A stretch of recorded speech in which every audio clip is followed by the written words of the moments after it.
네, 매주 금요일마다 우리가 주간 여론조사를 통해서 한 주간의 민심을 알아보는 쇼미더 민심 코너를 진행하는데요. 원래 배종찬 인사이트 K 연구 소장님이 진행을 했었습니다. 자, 그런데 오늘은 개인적인 사정이 있어서 자리를 비우게 됐고요. 그래서 저희가 특별히 여론조사 전문가 중에 또 탑이라고 불리우는 우리 박시영 윈지코리아 컨설팅 대표 모시고 한번 좀 깊숙하게 또 한번 여쭤보도록 하겠습니다. 안녕하세요. 네, 반갑습니다. 네, 박시영 대표 사실 제가 되게 좋아하고 우리 네. 방송할 때마다 참 케미도 잘 맞고 네. 그렇죠? 네, 의리상 나왔습니다. 네, 변호사님과의 우리 의리가 의리. 있고. 예. 네. 자, 지금 지난번에 우리 박 대표님 책 쓰셨잖아요. 네, 네, 책 제목이 뭐였죠? 위너는 어떻게 결정되는가? 민원은 어떻게 결정되는가? 자, 굉장히 그 책- 통찰력이 빛나는 책이라고 네, 많은 네. 분들이 이야기해주고 네, 있습니다. 저도 사실 읽었습니다. 그런가요? 네, 그때 네. 보내주셔서 제가 거기다 네. 추천사도 써주고 그랬죠. 맞아요, 맞아요, 그렇죠. 세상에 그걸 부탁해놓고 잊어버리고 있다니 정말 제가 슬픕니다. 자, 그 책의 내용을 간단하게 뭡니까?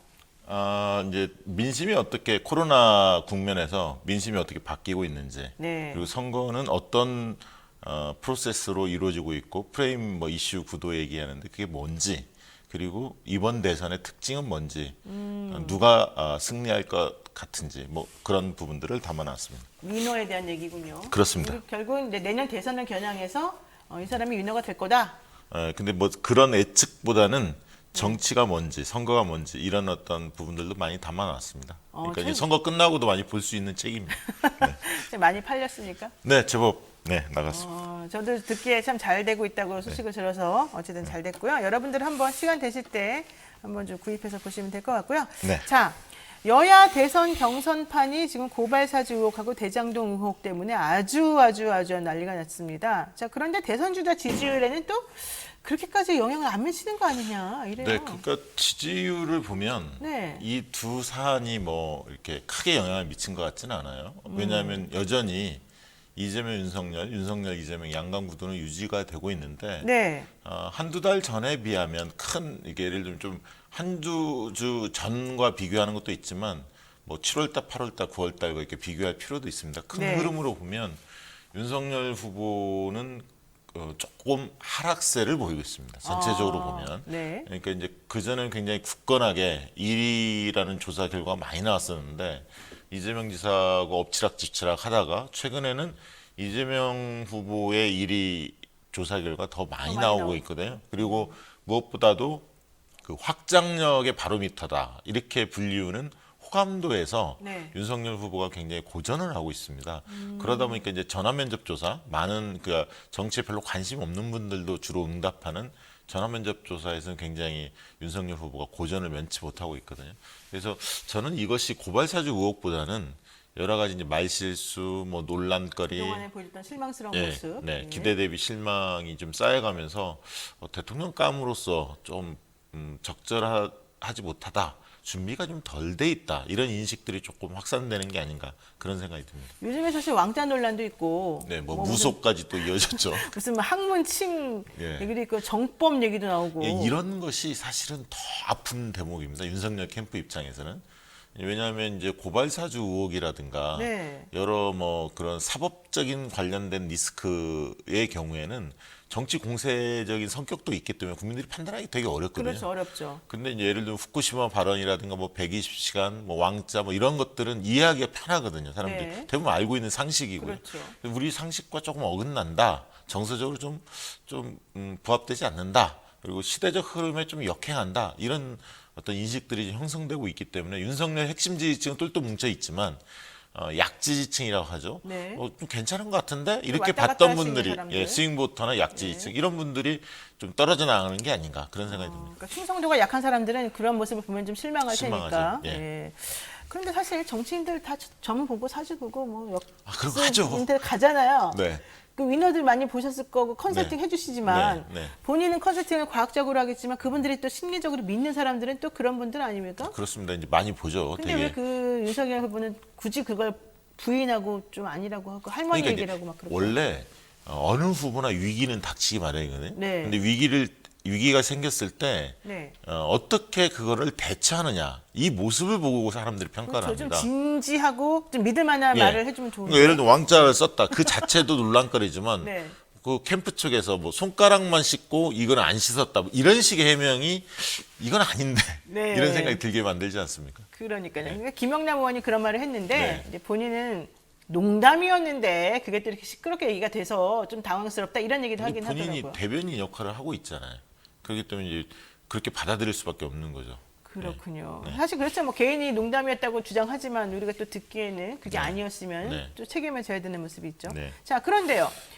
대장동 의혹 관련해 가지고 지금 이재명 지사하고 이낙연 후보 측하고가 지금 아주 난리가 났습니다. 솔직히 말하면. 네. 이거 어떻게 좀 사실 봐요? 이제 경선 막바지이기 때문에 이낙연 후보가 이제 역전을 하려면 사실 이 대장동 이슈밖에 남지 않았거든요. 네. 이 부분에 있어서 이재명 지사의 뭔가 타격을 상당히 입혀야만이 대역전 드라마가 가능한 거 아닙니까? 근데 시간 얼마 없는데. 얼마 없고 만약에 그럼에도 불구하고 뒤집지 못한다면 그 이후에 경선에서 결선투표까지 가지 않고 이재명 지사가 승리한다 하더라도 그 뒤에 혹시나 기소가 된다면 이것을 또 후보 교체 이런 부분들이 당내에서 나올 수도 있기 때문에 그런 네. 부분들까지도 고려하고 이런 그 발언들을 하는 게 아닌가. 물론 캠프의 공식적인 입장은 아닌데 캠프에서는 이제 문제 제기를 하는 수준이지만 네. 몇몇 의원들은 상당히 그런 어떤 느낌이 들 정도로 네. 좀 그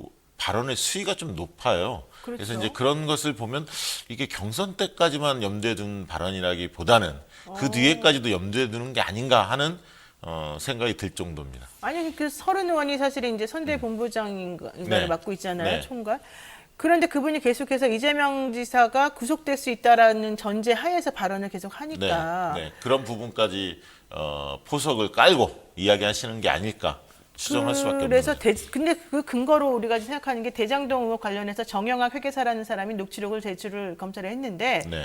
이낙연 대표 쪽에 보냈다는 거예요. 그런 얘기가 이제 그래서 그걸 여의도에서 두고 하는 떠돌고 거 아니냐. 있죠. 네. 그러니까 뭐 국민의힘 쪽도 뭐가 간 것 같고, 결정적 제보가 있다 그러면서 말하니까. 네네. 그리고 이낙연 후보 측도 뭔가 가지고 있다고. 가지고 있는 거 아닌가 이렇게 좀 여의도에서는 이야기되고 근데 있죠. 만약에 뭐 가지고 있으면 빨리 터트리든지 해야지 이제 와서 계속 냄새만 풍기는 건 오히려 근데 이상하지 지금 않습니까? 정영학 회계사가 녹취록 그 얘기는 국민의힘 쪽도 가지고 있으니까 50억 리스트를 이야기한 거 아닙니까? 그럼 거기에서 만약에 이재명 후보와 관련된 뭐가 있다면 국민의힘 쪽에서 먼저 나왔겠죠. 그러니까 상식적으로 보면 아무것도 없다는 거 지금까지 말만 한다는 거는 아무것도 없다 관련성이. 특별한 게 없으니까 지금까지 가만히 있는 게 근데 아닐까. 그렇게 되면 이낙연 후보 측에서는 실언을 한 게 되는 셈이잖아요, 말하자면. 이제 뭐 여러 가지 좀 뭐 정황들이 많이 나오니까 그런 부분들을 좀 계속 여론전에서 좀 우위를 확보하려고 좀 의도를 가지고 이야기하시는 게 아닐까 그런 생각이 듭니다. 선거에 유리하게 하려고. 예. 근데 어제 또 보도 나온 것 중에는 친문 지지자들이라는 표현을 써가면서 보도가 나왔던데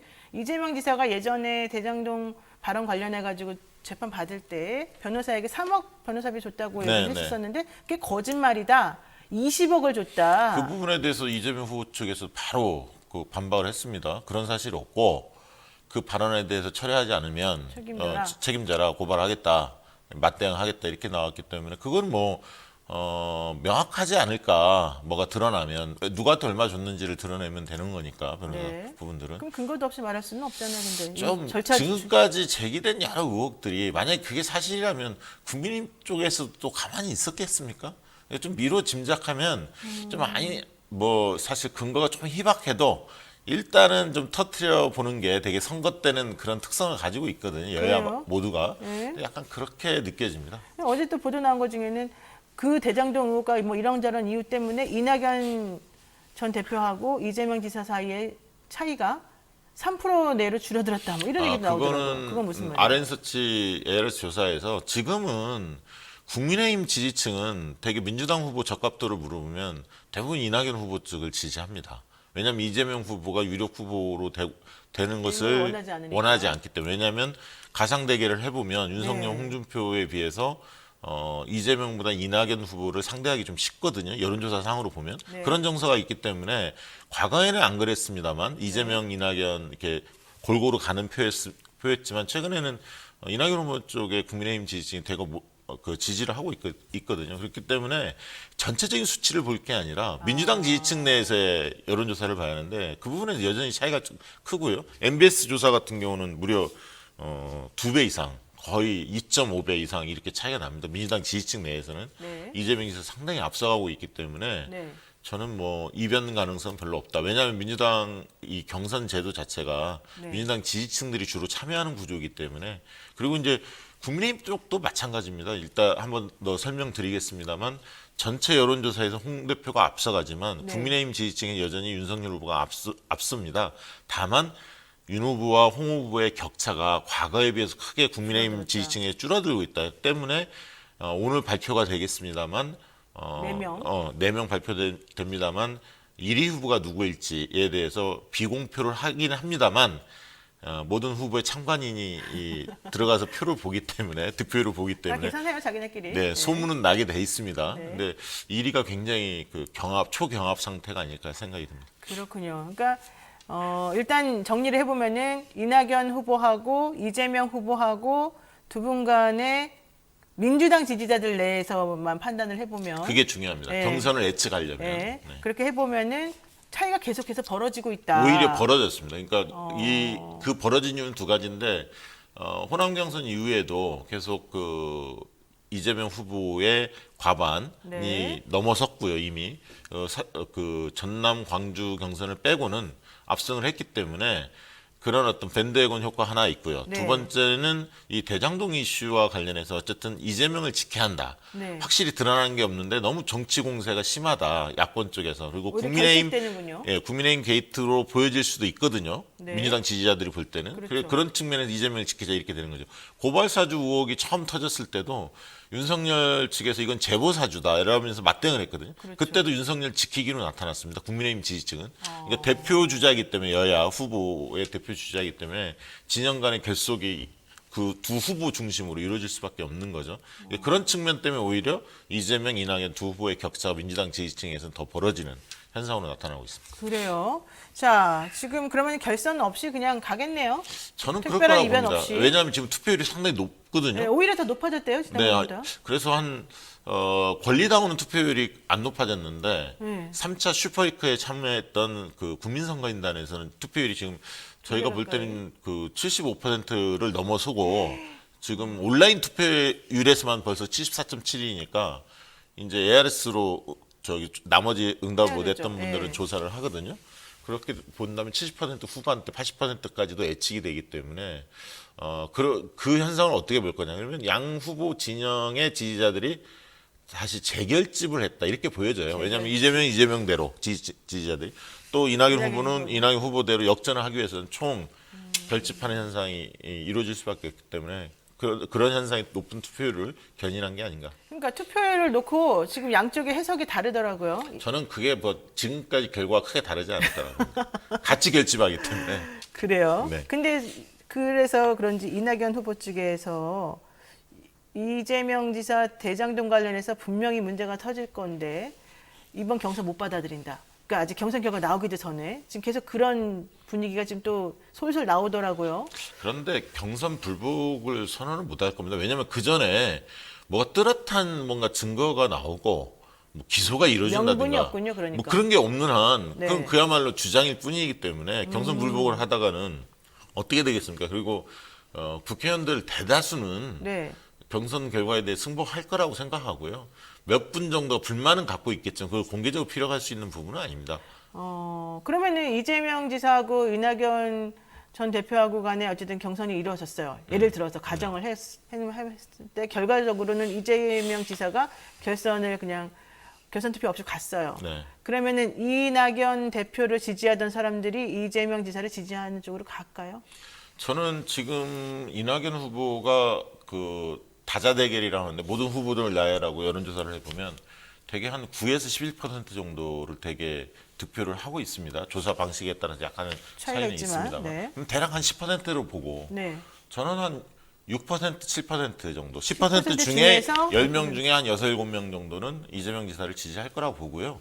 서너 명 정도는 시차를 둘 겁니다. 끝까지 지지 안 할 사람들도 한 명 정도는 나올 거라 보고 한 10%는 나머지는 지금 흔쾌하게 돕지는 않겠지만 시간을 두고 이제 그 마음을 좀 추스리는 과정이 필요하기 때문에 대선까지 대개 다 그렇습니다. 경선 후유증이라는 게 여야 모두 있거든요. 네네. 그리고 야당 같은 경우는 지금 아직은 본격화 안 됐다고 봐야 합니다. 그러니까 여당은 거의 끝무렵이지만 경선 후유증이 그리고 이제 선출되고 그 뒤에도 한 달 동안 잘 어떻게 관리하느냐가 과제인데 야당 입장이 일단 이제 오늘부터 4명으로 추려지면 지금부터가 사실 본격화되는 겁니다.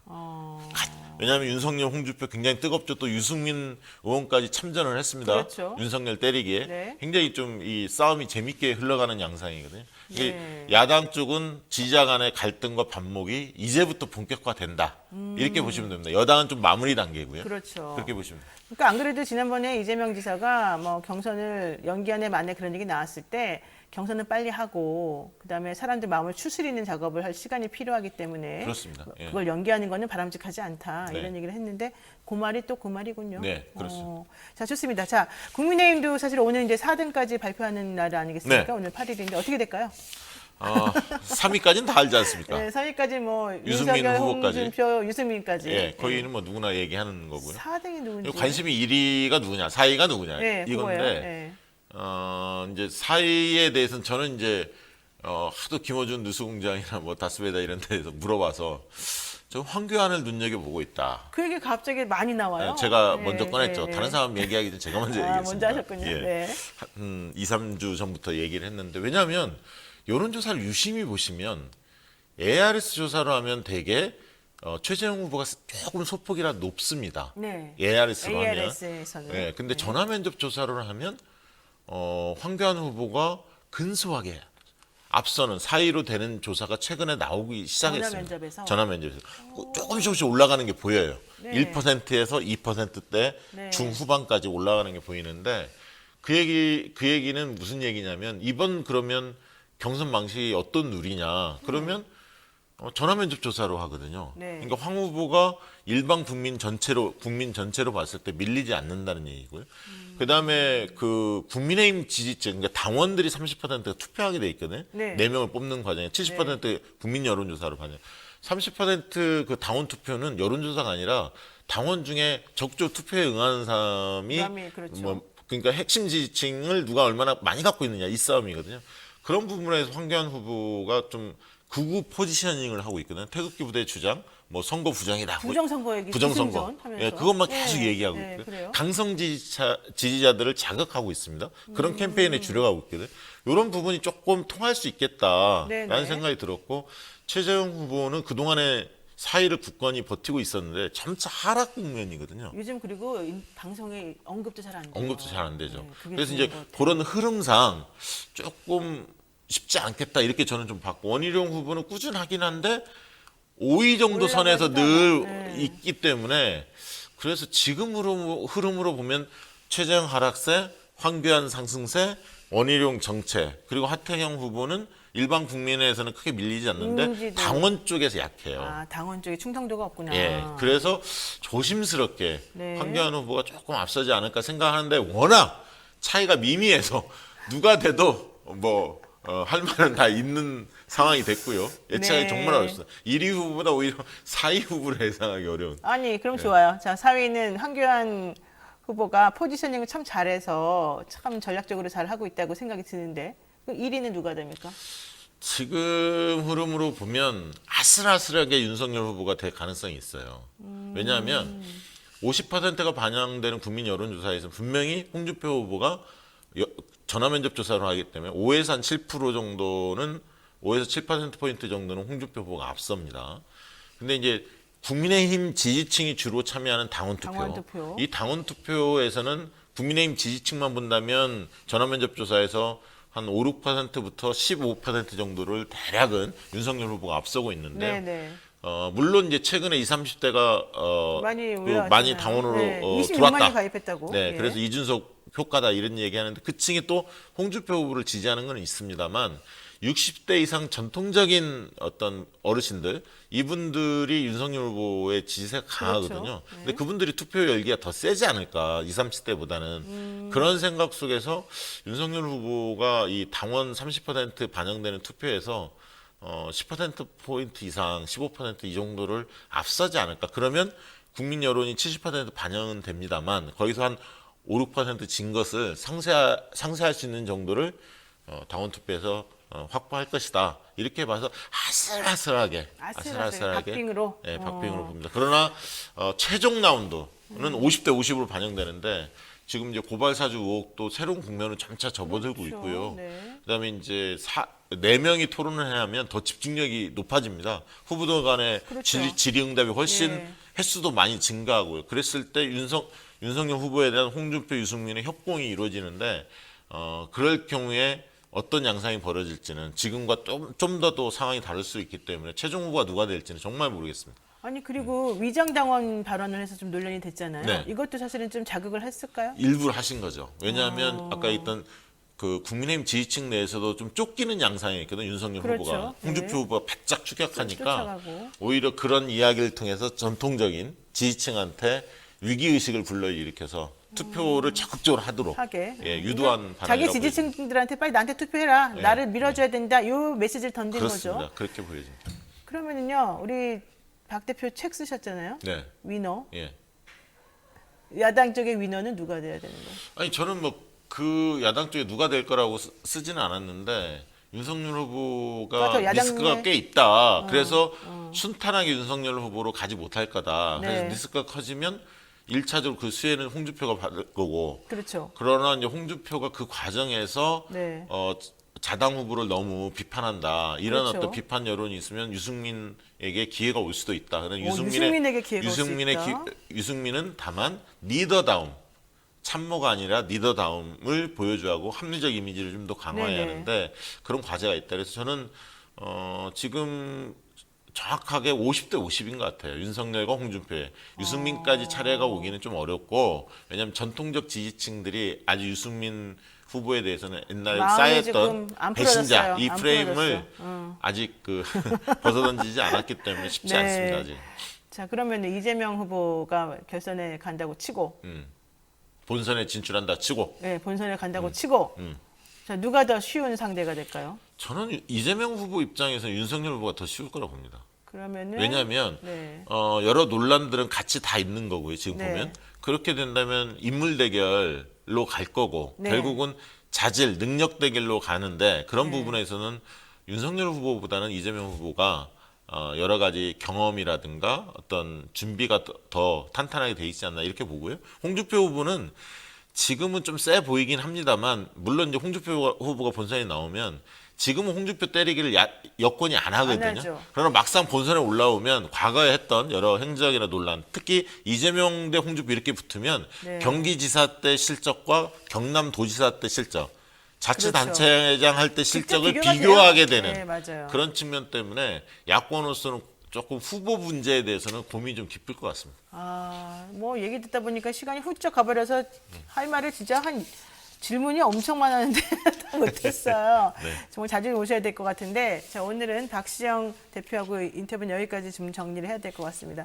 저희 뉴스토마토 시청자층에게 한 말씀 해주시죠. 네, 노영희 변호사 좋은 분이고요. 노영희 변호사하고 함께하면 대선에 대해서 예측력, 전망을 또 정확하게 과학적으로 우리가 분석 잘하잖아요, 네. 솔직히. 예. 잘합니다. 우리 더룸에서도 오랫동안 호흡을 좀 그렇죠. 해봤고요. 예. 많이 이 방송 많이 지켜봐 주시기 바랍니다. 아유, 고맙습니다. 역시 의리맨 박시정 윈지코리아 컨설팅 대표였습니다. 오늘 말씀 고맙습니다. 네, 감사합니다.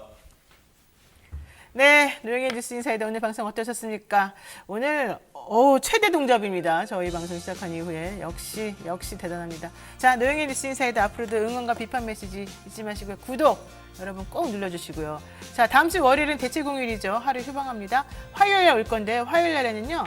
정세현 전 통일부 장관 모시고 남북관계 그리고 현재 지금 민주당과 국민의힘의 여러 가지 현안들에 대해서 한번 해안을 들어보는 시간을 갖겠습니다. 네, 오늘 말씀 여기까지 마치겠습니다. 고맙습니다.